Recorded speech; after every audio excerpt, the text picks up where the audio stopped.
The Old Woman of Winter by Fiona Tinker. The Old Woman of Winter. There isn't much daylight in the north of Scotland in the winter. The sun gets out of bed around 9 a.m. and goes back to sleep around 3:30 p.m. now. As we come up to the longest night, the sun will be even lazier, getting up even later and going to bed even earlier, around 2:30 p.m. There's more dark than day, and we are really glad to see the winter solstice and know the wheel of the year has finally turned slowly back towards spring. But this dark time of year is ruled by the Cailleach, the old woman, and there are many, many stories about her. I'd like to share some of them with you.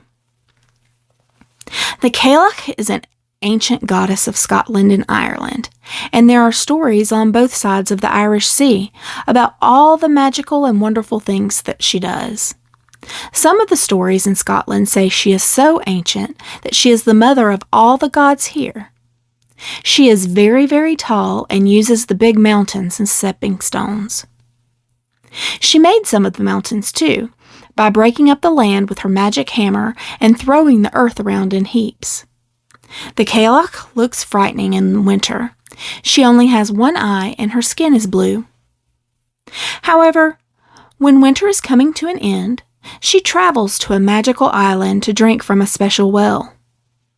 The water in this well makes her sleep for a little while, and when she wakes up, she is a young, beautiful girl again with lovely red hair and 2 blue eyes. As summer passes, the young woman grows old again, ready to become the Cailleach once more and rule the next winter time. She looks after all the animals who live in the glens and hills. The mountain hares, sheep, goats, cattle, and deer are special to her. She loves them, and they love her. One of the stories I like about the Cailleach is to do with her shaping Scotland and making the lochs, lakes, rivers, and mountains. The Cailleach had a servant called Ness, who was a bit lazy and a bit forgetful and always making excuses for things she hadn't done. The Cailleach and Ness squabbled a lot about Ness's laziness, and the Cailleach would get really cross with her. One of Ness's jobs was to collect water from the well so the Cailleach could cook in her cauldron. Ness was meant to put a cover on the well to stop water from coming out when she had finished using it, but one day she forgot to do that. Suddenly, the land was covered with a lot of fresh water, and the Cailleach got wet up to her knees.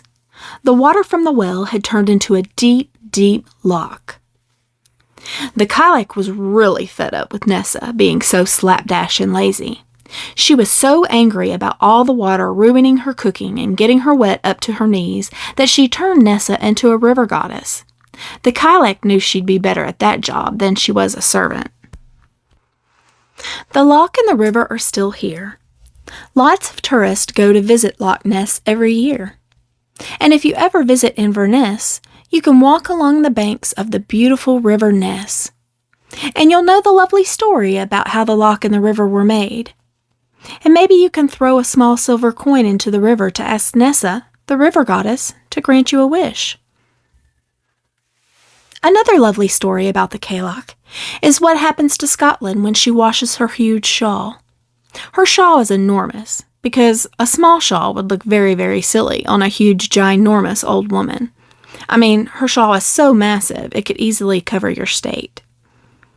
That is a lot of shawl to be washing, and the place she chooses to wash it is in a stretch of water between the west coast of Scotland and the islands called the Hebrides. This particular bit of water is called the Sound of Jura, and something very special happens here. The seabed has a big hole in it, and fresh water flows from one direction to meet seawater coming from another. When the tides are right, they mix together and a huge whirlpool happens.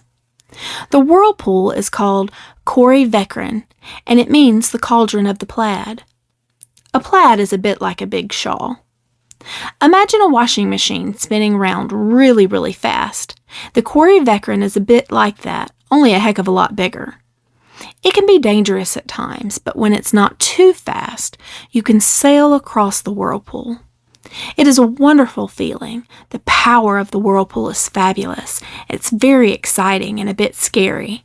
And you sure get an idea of how Teddy feels when he has a bath in the washing machine. Anyway, the whirlpool is the Cailleach's cauldron, and when it is spinning around, she uses it to do her washing because it's the only place big enough for her to wash her shawl. The sea whooshes and whirls, sloshes and splashes, churns and turns, and the Cailleach's shawl is clean and white again. The Cailleach then spreads her white shawl across the mountains to dry, and that is our first winter snow in Scotland. The Cailleach's plaid covers the land in a blanket of white. I could tell you lots and lots of stories about the Cailleach, but I better just tell you one more, or this will be a very long letter indeed. The shepherds of Glen Lyon do more than look after their flocks of sheep. They are the keepers of the Cailleach's house, and this is how it came about. A long time ago, a very, very tall man came into the glen. He brought his wife, who was even taller than her husband, and she was about to have a baby. They were looking for somewhere quiet to rest and somewhere quiet for his wife to have her baby. The people of the glen made them feel very welcome, and in time his wife, who was the Cailleach, had a little baby girl. The three giant people stayed with the people of the glen for a while, but one day the Cailleach told him it was time she and her family moved on. She thanked the people of the glen for their kindness and promised them that as long as they remembered her and remembered to be kind to strangers in need, that she would look after them all by making winter milder and shorter in Glen Lyon than in other parts of Scotland. The people were amazed at this promise, but they knew that they had been deeply honored to have the Cailleach live amongst them. They built a small house up on the hills overlooking the glen, and in it they placed 3 stones in the shape of the Cailleach, her husband, and her baby daughter. Ever since that time, the shepherd takes the stone figures out of their house at Beltane and places them so they can look down into the glen. Towards the end of summer, the shepherd returfs the roof on the Cailleach's house, and at Samhain, the shepherd puts the Cailleach and her family safely into their house for the winter. This happened thousands of years ago, and it still happens today. Not long ago, a water company wanted to build a dam in Glen Lyon, and it would have meant damaging the Cailleach's house. The public anger at this meant the water company had to withdraw their plans. The blessing of the Cailleach is more important than allowing the loch and the glen to be interfered with, even today. Stay warm and safe. If you too have a visit from the Old Woman of Winter, remember, the time of the snowdrops follows soon. Fiona Tinker.